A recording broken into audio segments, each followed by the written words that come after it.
ಇನ್ನು ಸಿಟಿ ರವಿ ಅವರಂತೂ ಒಂದು ಹಂತಕ್ಕೆ ಮುಂದೆ ಹೋಗಿದ್ದಾರೆ. ಅವ್ರು ಏನು ಹೇಳ್ತಾ ಇದ್ದಾರೆ, ಇರಬಹುದು ಇರ್ಲಿಕ್ಕೂ ಇಲ್ಲ. ಅವ್ರು ಮಾಡ್ತಾ ಇರುವಂತದ್ದು ಸರ್ಕಾರದ ವಿರುದ್ಧ ಮುಗಿಬಿದ್ದಂತ ಬಿಜೆಪಿ ನಾಯಕರಲ್ಲಿ ಸಿಟಿ ರವಿ ಅವರು ಒಂದು ಮಾತು ಹೇಳ್ತಾ ಇದ್ದಾರೆ.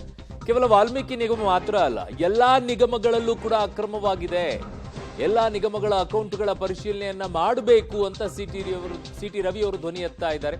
2 ದಿನದಿಂದ ನಾಗೇಂದ್ರ ಅವರು ನಾಪತ್ತೆಯಾಗಿದ್ದಾರೆ ಅಂತ ಡಿ.ವಿ. ಸದಾನಂದ ಗೌಡರು.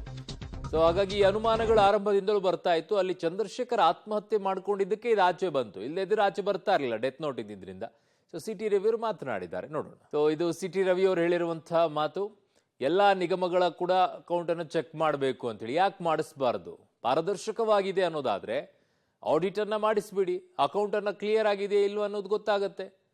ತೋರಿಸಿ ಏನಾಗಿದೆ ಏನಿಲ್ಲ ಅಂತೇಳಿ. ಅನುಮಾನಗಳೆಲ್ಲೂ ಕೂಡ ಬಗೆಹರಿಯುತ್ತೆ ಅಲ್ಲ.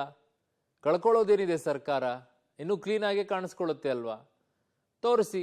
ಇಲ್ಲಿ ಚಂದ್ರಶೇಖರ್ ಡೆತ್ ನೋಟ್ ಅನ್ನ ಬರೆದಿಟ್ಟಿರ್ಲಿಲ್ಲ ಅಂತಂದ್ರೆ ಈ ಪ್ರಕರಣವೂ ಆಚೆ ಬರ್ತಾ ಇರ್ಲಿಲ್ಲ. ಅಲ್ಲಲ್ಲೇ ಮುಗಿದೋಗಿರೋದೇನೋ ಈ ಪ್ರಕರಣ.